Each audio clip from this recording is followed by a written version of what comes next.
So good afternoon, everybody, and you're very welcome today to this employer-led webinar session designed specifically for you, students studying a broad range of life science-related subjects. Some of you will have a reasonably clear view around what you want to do post-graduation, and some of you won't. And either way, that's fine. What's important is that you're here and open to look at opportunities available to you and be as informed as possible as we move forward. So I hope you're looking forward to this session. My name is Claudine. I'm an employer engagement consultant within Careers, Employability and Skills at Queen's, and I'm going to be your host for this webinar session. And I'm delighted to be joined by 4 panellists from leading organisations in Northern Ireland and indeed globally, one of which includes Queen's. And they're all recruiting a range of students from different life science disciplines, and they're going to offer you valuable insights around themselves as leaders and their pathways in terms of how they got to where they are now, their organisation, its recruitment plans, and the transferable skills or non-technical skills that they feel are increasingly important to their organisations and teams. So very welcome this afternoon to Frances Weldon from Almac, Melissa Kirkby, who's a Queen's University postdoctoral researcher, to Eleni Salamani from Exploristics, and to Michael McGee from WuXi Biologics. And we're going to hear from them all in just a moment individually and then in a Q&A session. But before I hand over to the employers to speak, I wanted to run through 4 objectives that I hope this session will be able to give you. So the first objective is we hope that this session will give you a better understanding of some of the wide range of opportunities available to you, graduates from a wide range of life science disciplines. Give you the opportunity to better understand some of the skills and behaviours employers are looking for in graduates, future leaders, and why. To consider your own skills and how you can develop them. And also, we'd like you to take a little bit of time after the session to think about and plan some of your own next steps for your career based on what you've heard of. So, first, we're going to hear from Frances Weldon from Almac. As I said, each of our speakers are going to speak for 7 or 8 minutes each. You can post questions through the chat function, and remember these questions are private, and remember there's no wrong questions, because after our speakers speak, we'll have a good 25 minutes so to get into a bit of Q&A around anything that's going to be useful to you, our audience. So thank you, Frances, very much, and over to you. Thanks, Claudine, and hello everybody. You're very welcome, and thank you for joining this session. As Claudine said, I'm Frances Weldon. I'm STEM Outreach Manager at Almac Group. And for a number of years ago, I was maybe in your position wondering what I would do. I had a career that spans academia, that spans 13 years in Almac in the analytical department. And now I'm in the central marketing team within Almac, which just shows that as a life sciences graduate, really the world is your oyster and there's plenty of opportunities out there for you. In Almac specifically then, many of you will know about Almac already, but just briefly, Almac is a global contract development and manufacturing organisation which offers a range of integrated services right across the drug development life cycle to pharma and biotech companies around the world. We were founded over 50 years ago by the late Sir Alan MacLeay, and the company has gone from strength to strength, now employing over 5,600 staff globally at our 18 facilities around the world in Europe, the US and Asia. Almac Discovery, which is a research-driven drug discovery company dedicated to the development of innovative and novel therapeutics, and which is based actually at the Queen's University campus, is also part of the Almac Group. So in terms of where a life sciences qualification could take you at Almac, I've shown here 14 job areas or job functions within the whole Almac Group where we have many career opportunities available. And highlighted in purple are 10 where a life sciences qualification is often either an essential or a desirable requirement. And on this slide here, you'll see areas where perhaps at a first thought you think, yes, definitely that's where I'd have thought I could end up in a scientific R&D function, maybe in quality, maybe in health and safety. But you might not have thought about other areas such as manufacturing operations, project management, regulatory affairs, or even human resources or marketing like myself, where it could be a destination where you would end up. But right across Almac Group, because of the breadth of services we offer to clients around the world, the wide variety of projects that we get involved in. There are really opportunities across lots of areas in both lab and non-lab based career paths. To delve just a little bit deeper into particular job titles, here are two boxes, I suppose, covering lab-based and non-lab-based roles. And really, on the left-hand side, the lab-based roles, there you will be, we'll be thinking about specific maybe degrees that we would be looking for applicants into these career areas. But on the right-hand side, the non-lab roles, that's where we would typically maybe look for a degree in a life sciences, an engineering, or an IT qualification, depending on, or just a degree. So it's just, again, rather than going into detail on specific roles here, although I'm happy to take questions if you have them. But, I would encourage you to look at our website and do your research and try and find out about what these roles are by, attending virtual events as they are now, doing research on our website. All our job areas, our job families are represented. There are testimonials of staff who work in those areas, and that will give you an insight into what's involved in these roles so that you can do a little bit of background research and get to know what might be involved in each of these areas. In terms of skills we look for, we call them our competency. And when you apply to Almac, as with many companies, you will do have a competency-based assessment. You'll be asked to demonstrate how you show that you have the essential and desirable criteria as outlined in the job specification. And in these 6 areas here, well, the one of job-specific knowledge, well, that is the knowledge that you will get from your degree qualification and maybe from, if you do an industrial placement, for example, subject-specific knowledge to the career path in question. But in the other 5 areas, these are really all about the transferable skills, and these you can develop both through your academic education, but also outside in your extracurricular activities or through a part-time job or through volunteering, for example. Almac's really looking for well-rounded individuals who have the right attitude and aptitude to thrive in our business. So your communication skills, your listening skills, your problem-solving skills, critical thinking, your team-working skills, but also being able to work on your own initiative. And for us, as we're a service-based organisation, your customer focus are all really key attributes that we look for in applicants and on the basis on which we recruit staff as well. So, my tip would be that now you start to build your brand yourself. What is your unique selling point for you? What do you represent in terms of all of these different competencies?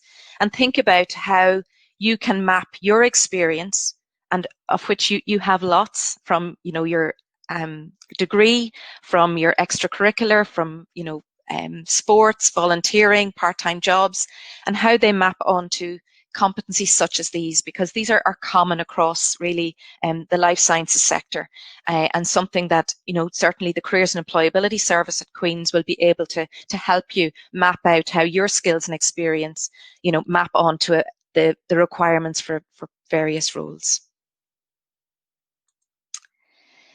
And finally, if you would like to, as I said, I think it's always important to do your research and to build your network and to connect. And at Almac we have social media channels where we post information about life at Almac and opportunities we have available. And we also have our talent network where you can sign up to be kept informed about opportunities in your area of interest. So be that placements or be that graduate roles in different disciplines. So really, I would encourage you to do your research, learn about the companies in this sector where you could find employment. And I look forward to hopefully seeing you at some stage in the future. Thank you. Well, thank you so much for that overview, Frances. That's really useful. We see some questions coming in already, but we're going to leave them all towards the end. So next up, we're delighted to hear from Melissa Kirkby from Queen's, and Melissa's a postdoc researcher. So if you turn your camera video on what you have, and Frances, if you want to turn yours off, thanks. Hi, Melissa. Over to you. Okay, so hi guys. So yeah, as said, my name is Melissa Kirby. I'm here today to chat to you a little bit about my career in research, why I wanted to pursue a career in research, and what you guys can do if you're kind of looking to pursue a career in research or a PhD. So a quick background on me. So I'm from a small town in the northwest of England, and I went to a university called Keele University in the Midlands to complete my MPharm so I could become a pharmacist. So I finished my MPharm degree in 2015 and I qualified as a pharmacist in 2016, and I returned straight away back to Keele to start my PhD, which I did, and I finished in March of this year. So I applied for a postdoc with Professor Donnelly in Queen's towards the end of my PhD, and I joined his group in October 2019. So I've been at Queen's for just over a year now. So the research that I do at the moment, as I'm sure any of you who have had a lecture by Professor Donnelly will recognise or will have guessed, is using microneedles to enhance transdermal drug delivery. So the projects I've worked on have mainly been in collaboration with industry partners who want to exploit the technology with the drugs that they manufacture. So the picture on screen is my first ever microneedle array that I made on the end of my fingertip as when I first started my postdoc. So typically, as a postdoc researcher, I work to formulate specific drugs into microneedles. I test their stability, and then I determine whether the drug's permeation across the skin is enhanced both in vitro, so we use excised pig skin, or in vivo using live mice or rats typically. So the reason I wanted to undertake a PhD was because I was kind of let down by being a pharmacist in the traditional sense. It just wasn't quite for me. So I've worked in both hospital pharmacy and community pharmacy, and I felt that I wasn't really using the majority of my knowledge that I gained from my degree. I found that community pharmacy was quite repetitive, and although hospital pharmacy was a lot more varied, I feel like I didn't have a lot of control because ultimately it's the doctors that decide, you know, what drugs are prescribed to the patient rather than the pharmacist. And just personally, I just loved being in the lab during my undergrad, and I really missed it, and I longed to be back. So that was just kind of my personal experience. And just kind of ultimately, I felt that I could use the knowledge that I gained during my pharmacy degree much more if I kind of returned to research than continuing in that traditional role. Okay, so there are many pros and cons to being a researcher, undertaking a PhD, more than just calling yourself doctor, although that is quite nice. So we'll start with the pros. So you have a lot of freedom and independence as a researcher to pursue your own ideas. It's very self-directed in nature. It's not at all like an undergraduate degree where you're kind of taught everything. You need to be in charge of your own time and schedule. And that leads on to the second point in the sense that you are provided with a lot of transferable skills by undertaking a PhD. So those skills are management and organizational skills, leadership skills, written and oral communication skills, problem solving skills, and your patience as well. They'll all be improved by undertaking a PhD. And as I say, they're all transferable for if you choose to pursue an alternative career outside of academia after a PhD, kind of what Francis has just touched upon. So I just kind of want to stress here that the future doesn't have to be linear for all of you undertaking your degree. So I thought during my degree that by doing a pharmacy degree, that meant that I had to be a pharmacist, and that's really not the case. You know, you really want to think about the skills that you can gain during your degree and the skills that you already will have gained during your degree. And it's more than likely that they will be applicable to fields outside of the traditional role that you think that you might be expected to fill. So though I'm in research now, that doesn't mean that I necessarily have to follow a linear path and become a lecturer. I'd like to potentially move into quality assurance, quality control, again, what Francis has touched upon, or maybe even kind of a medical communications writer. So maybe looking into editing for a scientific journal. So that's just me, but you guys have a think about how you can apply the skills that you have at the moment to jobs that are potentially outside of the traditional role that one might follow with your degree. And moving on to the next point, if you're interested in teaching, a PhD will give you the opportunity to do that. It gives you the chance to give back and help undergraduates like yourselves and like I am doing now, and I find it to be very personally rewarding. And collaborating with like-minded peers, you can do that both within your own research group and internationally in other groups. It's exciting, and you have opportunities to travel to conferences, although I say that with an asterisk because obviously at the moment we can't be doing that as we would like, but hopefully before too long we will be back to traveling to international conferences and collaborating with peers. Okay, so cons. It's hard work. It's hard work. Someone told me that a PhD is managing expectations and dealing with frustrations more than anything else. And I have to say that I completely agree.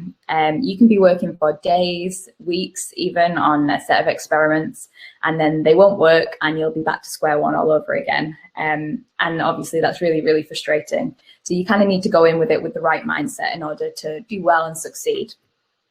And it's a high pressure and a competitive environment, you know, that should come as no surprise. You know, you watch your peers succeed while you are managing the stress of experiments potentially not working. It's really difficult.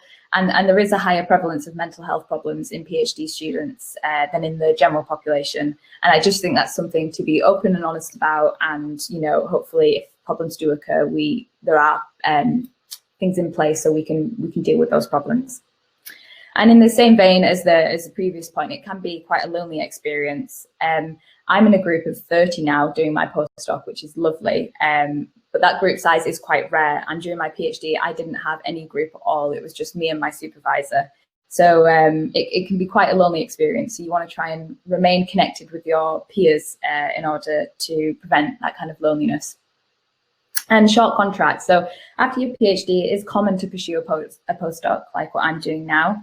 However, postdoc contracts are usually only for 1 year, after which you will either apply for an extension or you could move to another postdoc to gain research and another research experience in another field, or you could move out of academia altogether into a completely different position. Postdocs don't come up too often and they are highly competitive, so which obviously can be stressful, especially if you've got a family and you're wanting to kind of settle in one place. Okay, so presuming I haven't scared you off a career in research, and I really hope I haven't, here are just some tips for those of you looking to begin a career in research. So choose a subject area that you find genuinely interesting, as this is going to carry you through the tough times when motivation might be a little bit lower.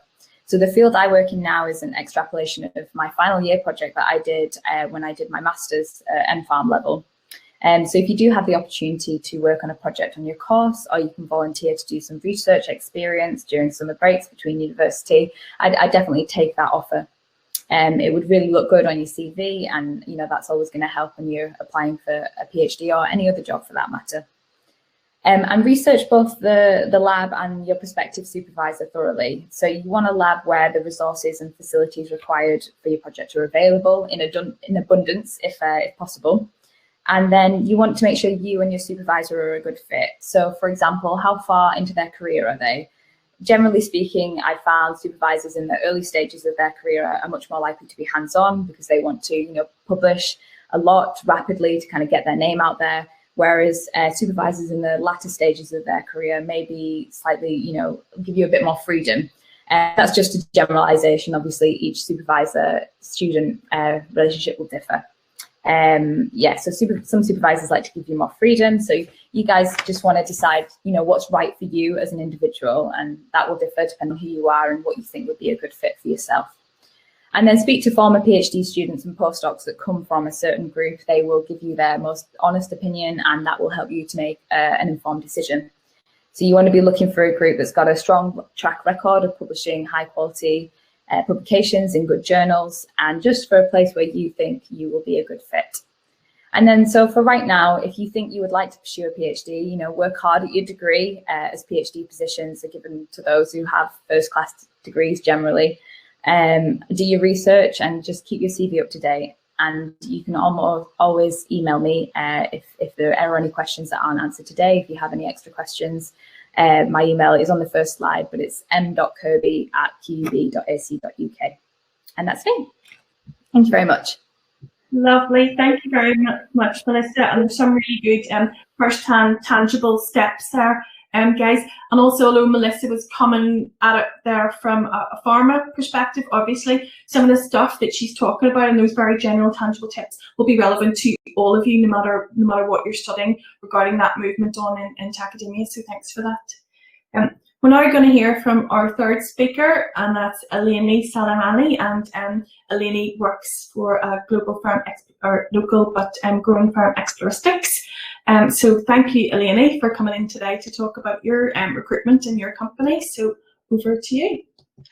Thank you very much for inviting me. It's been a pleasure to be here. So my name is Eleni Salamaxani. I represent a company called Exploristics with headquarters and offices in Belfast. I'm head of marketing and business development for this company. And I'm actually based outside London, so I'm UK mainland.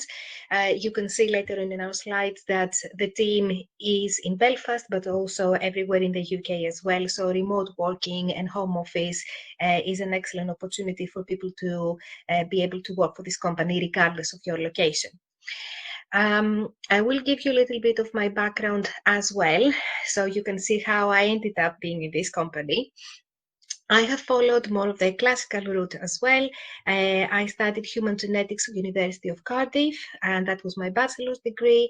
I did a master's in medical sciences for reproductive embryology. I found my passion there. I continued to do training as an embryologist, and I thought, this is my calling. I wanted to help couples and families to grow for people who were challenged in that area. Great job, really amazing. You could see how beautiful it would be to help somebody to grow their family, but also you can see how difficult it can be to do the whole counseling process. Some things are not always very successful. That opened up my eyes on how to expand into the soft skills and communication. So it was not only the lab and bed skills that I would have, strictly speaking, coming from a science background, but how to be able to approach people, give information, train others, obviously. So this is something I would like everyone to take on board and start thinking that it's amazing to have your training skills as a scientist from the university, but how do you convey your message? Because that's extremely important for your career later on. Having done my training for embryologists, I decided I wanted to do a PhD, which I did do, and it was in mathematical modeling in cardiovascular disease. Very different division, very different learning. Previous speakers have explained how challenging this can be, how much of a solitary mission, how much time and effort, dedication, tenacity that it takes, and perseverance in order to be able to finish such a degree. It can take years out of your life, but it can be very rewarding. During that period of time, apart from the technical skills that I acquired, I learned how to collaborate with others. I realized how important it is to be able to deal with your own budget that you have been allocated from the university. I realized how important this is to vet your vendors, the providers, even from the materials and the reagents that you need in the lab. And these are things that maybe they can show you a different path apart from being in academia and following that route. There is another way into manufacturing. There is another way into vendor management, for example. There is another way of understanding what it means to have a budget and how to grow your business. So all that was something that I started observing. And it was almost like a pattern recognition on what's happening around me, apart from having to do my pure research and deliver in the end. So these are other skills that I started noticing. Whilst I was completing my PhD, it was a big realization for me that pure academic research is not something that suited my personality, my being. I wanted to understand how business works. And this is why I applied for a position to be a senior scientific research officer at a contract research organization. So I got into industry quite early on. I learned about good manufacturing practice. I learned about good clinical practice. I learned about clinical trials. And that was where my true passion actually lied. I saw that how do you move from research and development, an idea that has been in somebody's head, and how many years it takes to make sure that the substance that you are creating in the lab, from a pharmacy, from a chemist, from a physicist perspective, because everything takes a huge role into whatever we're trying to achieve, and move this through the different phases of clinical trials until you have a net product that can be released in the market. And that was an absolutely fascinating journey that I took myself through. I moved from research and development into recruiting patients into clinical trials, monitoring and doing checks and balances and release of stability and batch release of different products that we have on the shelves right now. That morphed me into a person that decided to move more into management and business development, because you see the life cycle of how an actual business and the industry is working, how competitive it can be, how much you need to be current, and how you need to keep on seeking new technologies and ideas. So this brought me into the head of marketing and business development role that I have right now. I think something is moving quickly. I'm just going to explain a little bit about the company. So I ended up, after like 15 years almost in the industry, to work for Exploristics, which is a company that was created 10, 11 years ago. We have more than highly experienced and qualified staff. The range of expertise is between programming and statisticians that we're actually employing, but people like me who come from very different directives are supporting the company from the accountancy perspective, from marketing, and also doing sales. We are leaders as Exploristics in the field of healthcare and life sciences. And we're also providing strategic consultancy services, data management, statistics, and regulatory processes to other companies who don't have either the experience and the expertise, or sometimes they don't even have the teams and the time to do it. So they subcontract their work to us, and we can do it on their behalf. We have different roles because we're working with different universities, and you can see that within the service team, for example, we have statisticians at different levels, and as I said before, we also have programmers. All these people, they help clients to do analysis for different studies and reporting of the data. When we're talking about study design, we actually mean about a clinical trial that's taking place. For those who are not very familiar with this terminology, I will be more than happy should you want to reach out to me and have further discussions, because it's a very different field that people who are doing mathematics, as I said, statistics, programming, they don't always realize that they can be part of this amazing journey of doing clinical trials and releasing drugs and medicines in the market. Just to give you an idea on what a statistician could be doing in our company within any given day, they could be reading a study design protocol. They can identify different objectives and endpoints and have discussions with the clients to see what's the best approach that we need to take. There is statistical analysis planning, putting samples together, putting objectives together, understanding how the whole program needs to be designed so it can be successful and you can deliver quicker to the client, but also bringing medicines, as I said, in the market earlier on. The statistical analysis reporting is something that is extremely useful because it's an amazing tool for the client, so they can make informed decisions on how to proceed and how to design a trial protocol in a better way.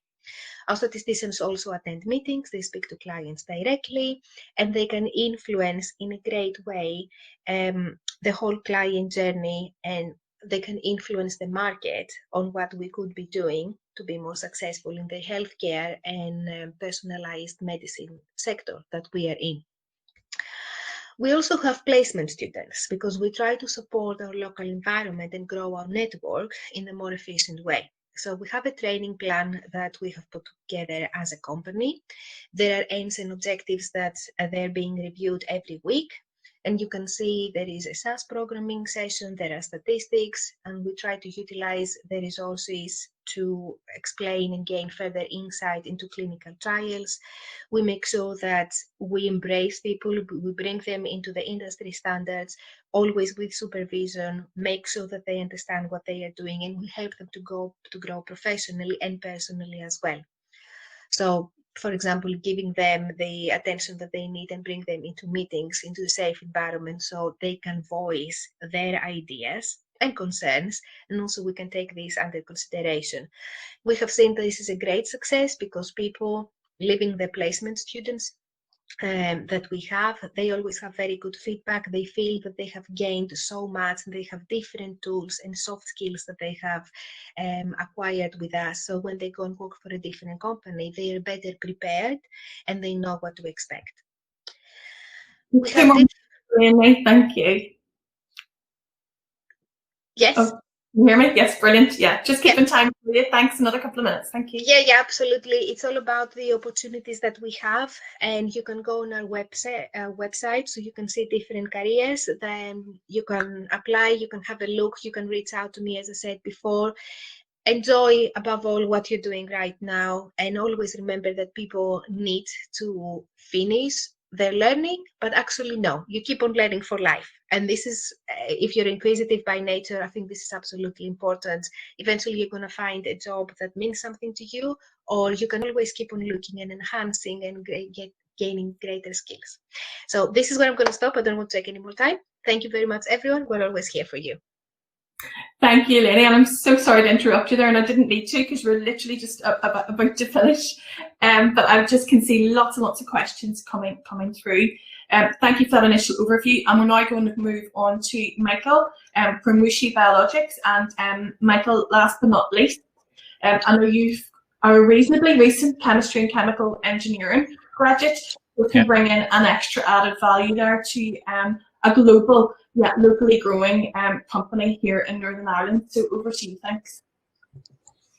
Hi everyone, I'd just like to thank everyone for taking the time to dial into the call here this afternoon. I would like to thank Queen's for giving me the opportunity to come in and speak to yourselves on behalf of WuXi Biologics in Dundalk. So I'll just give a quick introduction to myself. So as I said, I'm Michael McGee. I joined Queen's in 2013, where I started studying chemical engineering, and I graduated in 2018 with a master's in chemical engineering. So I'm recently just graduated, so I'm relatively fresh compared to a couple of other speakers. But I've joined WuXi Biologics in Dundalk 6 months ago, so in April 2020, as a bioprocess associate in our downstream processing facility. So what does that role actually entail? So as our site is still under construction, my role is basically focusing on the designing of our process and how this is going to be implemented onto the manufacturing floor. So I'm basically essentially getting the manufacturing facility set up. So once the construction is complete, that we're fit to start manufacturing. I find it a very interesting time, especially because I can link the theory that I studied in chemical engineering, and I can see it being put directly into practice within our manufacturing facility. A good example was last week. I was fit to go onto the manufacturing floor. We got to carry out a walk down of our manufacturing vessels. So we take our P&ID diagrams. We're fit to look at the flows and understand how the process will run. This was very similar to what I studied in my final year, where I'd done a design project where I sized different reactor vessels. So this was very enjoyable for myself.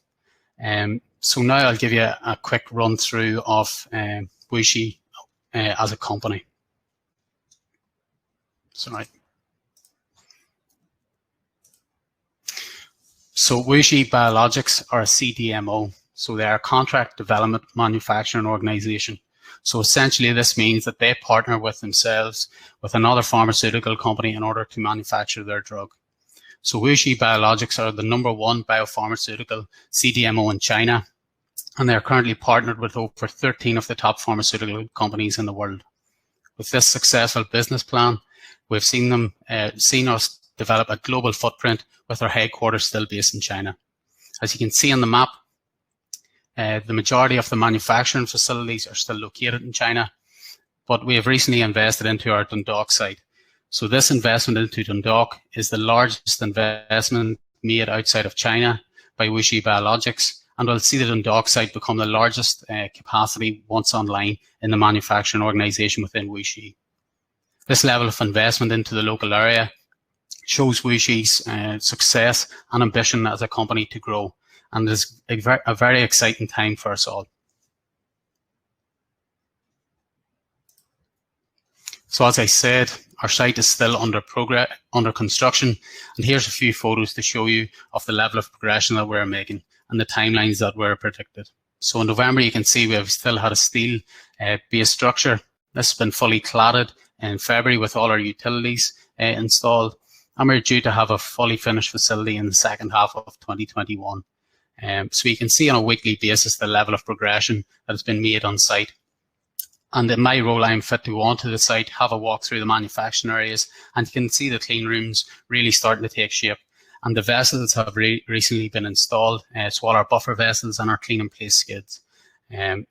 So the next part of the work is probably to see the process equipment to be delivered on site, and then we'll start the commissioning work. So this will all take time, but it's very exciting times. So I'll just show you, I'm not sure if you can see my arrow, but this building here in the middle photo is DK2. This is where our 2 manufacturing facility, our processes will lie, and in Dundalk we'll have 2 manufacturing processes. So we'll have a perfusion process. This will mean that you'll continually grow and then harvest the process over a 60-day cycle to maximize our product. We'll then have a batch fed process. The batch fed process, you grow the batch to a certain volume before sending it to harvest in one go. The purpose of having 2 types of processes allows us maximum flexibility in order to attract customers. So the site in Dundalk will be the biggest use, or will be the biggest use of single-use technology. This will mean, so single-use technology, you'll have your reactor and you'll then place a single-use bag in order to fit the process. And once this bag has been used, you can then dispose of it. This allows us to be highly flexible and very efficient. It removes all the cleaning processes that we require, and it then means we can be as efficient as possible. Means then we can also be flexible and we can attract multiple customers to our business. So on to the most important bit for yourselves. Last month, we were delighted to welcome our first intake of graduates to our site in Dundalk. And the team was genuinely taken aback by the level of talent within the group. The group of graduates are really excited and they're really keen to get stuck into work. And as a new startup facility, there's plenty of work to go around. So they're already started learning. You can see here that the courses that the graduates have came from and what colleges they have came from as well.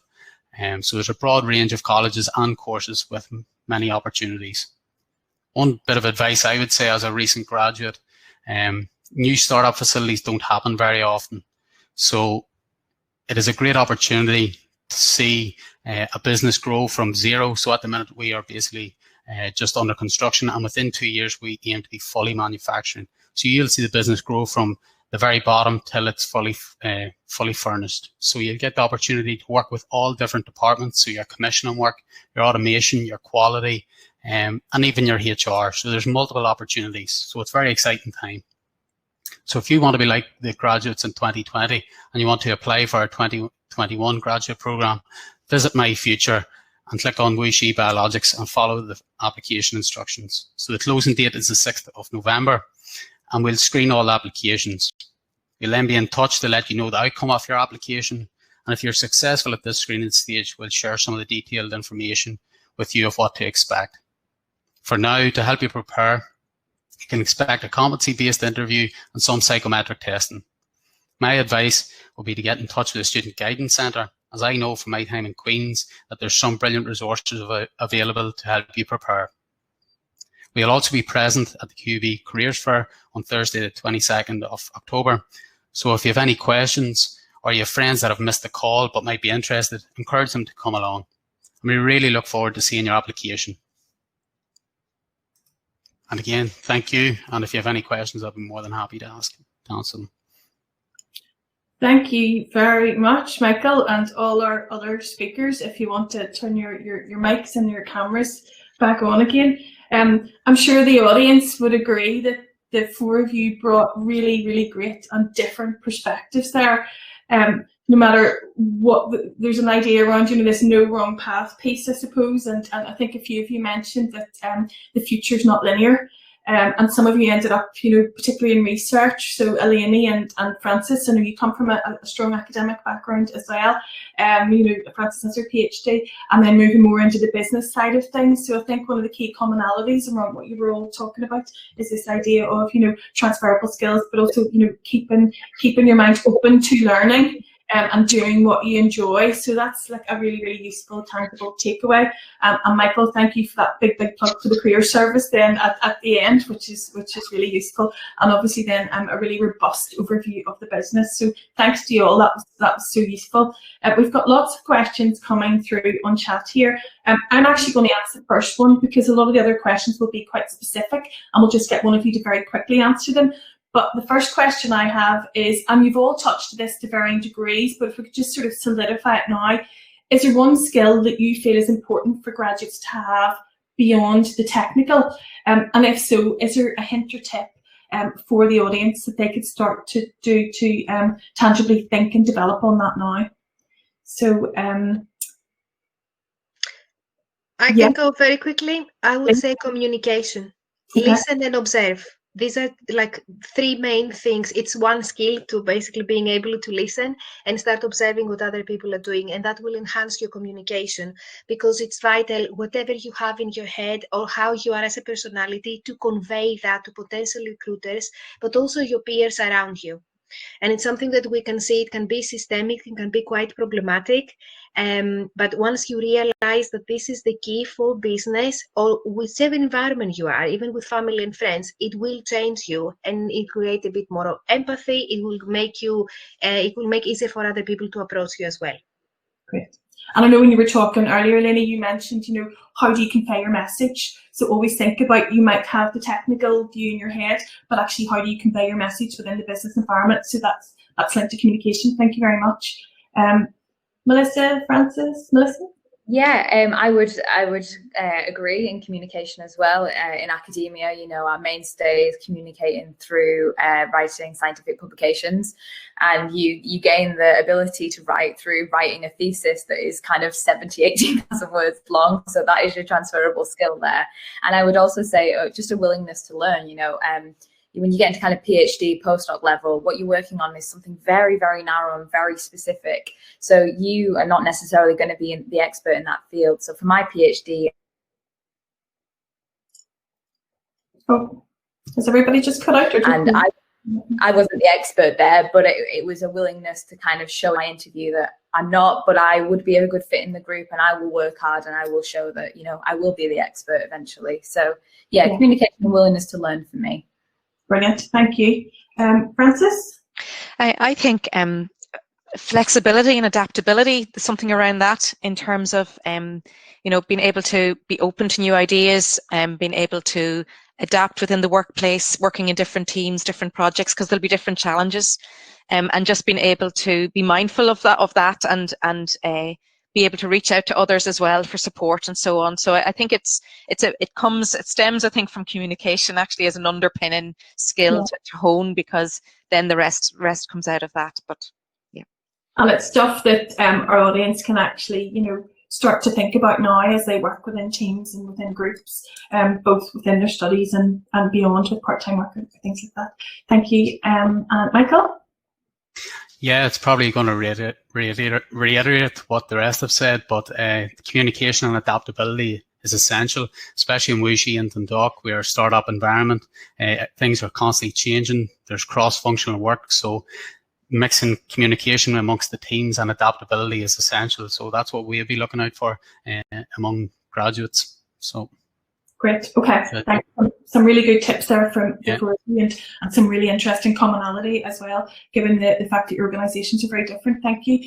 Okay, we're going to run through some questions here, and as I said, there's quite a few, and they're reasonably narrow, so we'll just try and run through them quickly. So, Hannah, could someone from Almac based in Northern Ireland transfer potentially to another base in a different country?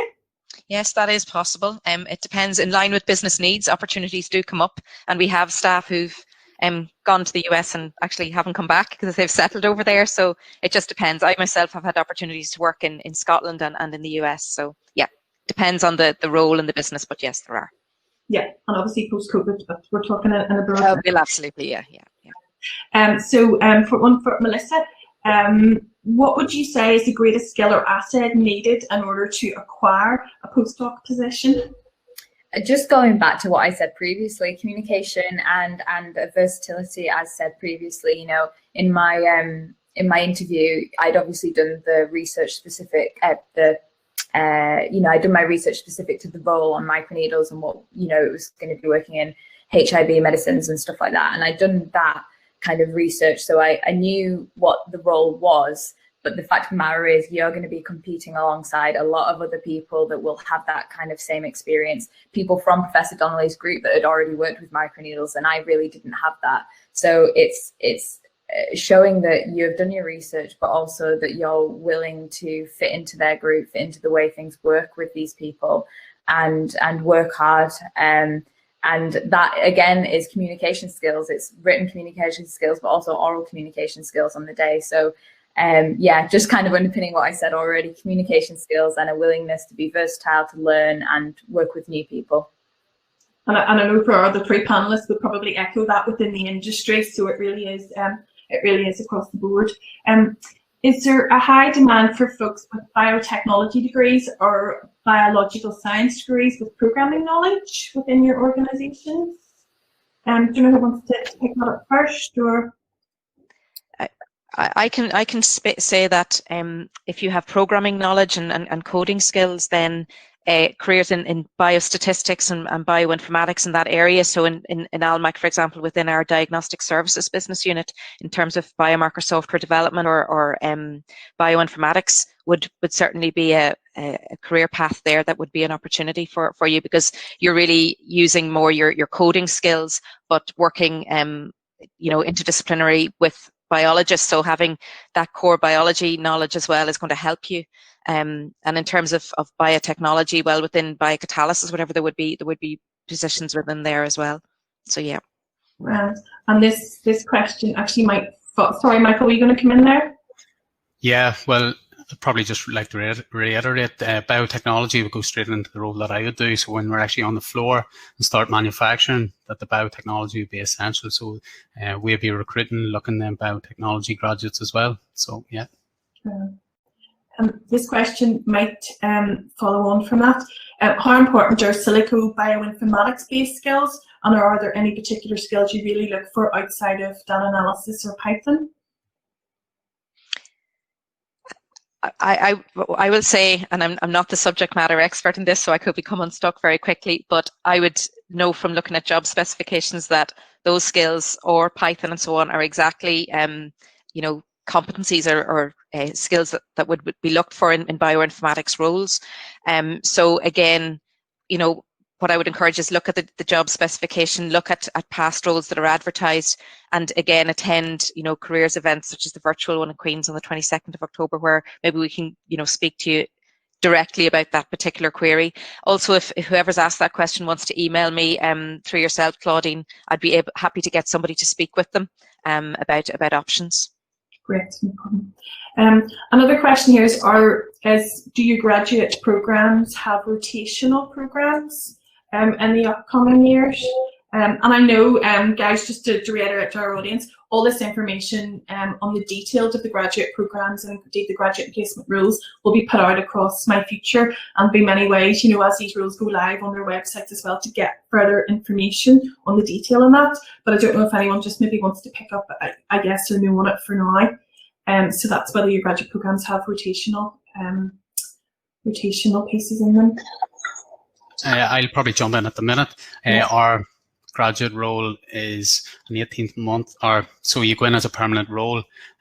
So once you pass your probation, you will then have an 18-month mentorship. There is no rotation as of yet, but with the exposure, as we are a startup, you'll be dealing with all the commissioning work, and you'll be dealing with all the automation quality. You'll be dealing with all the departments, so you will get a massive exposure, but there'll be no rotation as of yet, but the exposure is all there. Yeah. I have a couple of questions coming through saying, do you need to be at a particular point before you go out onto placement, i.e. can first years go? So guys, I can answer that and just let you know that you'll need to at least have been finished your year 2, and then those opportunities will be available for you from there. The question around are careers in research accessible for people with disabilities? So, you know, I'm sure the answer to that is, of course, yes, and you'll have your own policies around that. So I'm sure, you know, yeah, you probably want to agree with me on that. And if anyone's maybe got a point or two to add. mean, I can say from not only from the point of view of working for Exploristics, but I have worked for several other companies, including academia as well. Yes, we always embrace people. Everything has to do around your skills and what you have in your head. And this is where we focus, and the ability for you to be able to convey your message successfully. That's all it takes. We don't look at anything else. There is a linear process, and we only focus on the offering. That's all. Absolutely, and you'll find that across the board, I'm sure. Thank you. One more question is, someone's asking very generally, and we've talked about the fact that your graduate and placement opportunities will be available when they're available. They'll be up online when they're available, and they'll be pushed out to all Queen's students at that time. But I do have a couple of guys saying, will there specifically be graduate opportunities in the upcoming year within your organisation? So I suppose if we could just even yay or nay that, and Melissa, you might want to give a little idea of how you feel things are working within the Queen's and the research perspective, if we start with you. Yeah, I mean, we've just taken on 7 new PhD students, so Professor Donnelly isn't stopping, no way. So yeah, it's just a case of they do come up. It's not a case that they come up a certain time of year. It's just keep, I think, find a PhD, findapostdoc.com. They're always advertised through Queen's University. It's certainly not stopping. We've had to change things around a little bit with COVID happening. I was explaining to the other speakers earlier, we are kind of working in a bit of a shift basis at the moment, where we spend a certain amount of time in the lab, a certain number of days a week, just so everyone can kind of get into the lab and get their own work done. But no, it's definitely not stopping, not with Professor Donnelly at least. It's just a case of finding our way around the new normal, as we've been told. It's just making sure that everyone can access the facilities that they require. That's literally the only kind of sticking point at the moment. Brilliant, thank you. Eleni? Yes, please continue. Nothing is really changing. And I also want to tell people, harness the power of social media to keep on finding new information and create your own network. So whether it's LinkedIn, whether it is Twitter, whether it's Facebook, try think in a professional manner, who do you want to connect with? Follow them, create your small ecosystem, and try to see what these people are doing. So from recruitment, from careers, we are here. We keep on taking people on board. There is a huge liberty now to be able to work from home, especially for programmers and statisticians, for example, because your tool and your interface is your laptop and access to the clouds or different statistical programs that you can have. And that's an absolute different way of working that everyone is embracing now. So there are not as many limitations. We're becoming even smarter on when we need to access different facilities in order to be safe and secure as human beings and not affect others. So nothing is really stopping. We're just adjusting. Brilliant, thank you. And Michael? Yeah, so we hope to be advertising this week for our next batch of grads and interns. Our grads and interns will be welcome next year, but depending on what your course makes you do and what availability for internship, we can definitely accommodate that.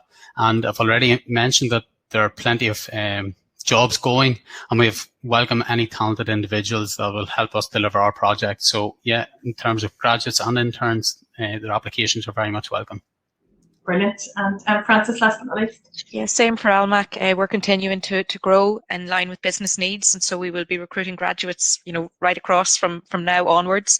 There'll be specific opportunities for the graduating class, let's say of 2021, that'll come up probably after January, for them to start upon graduation in areas such as analytical.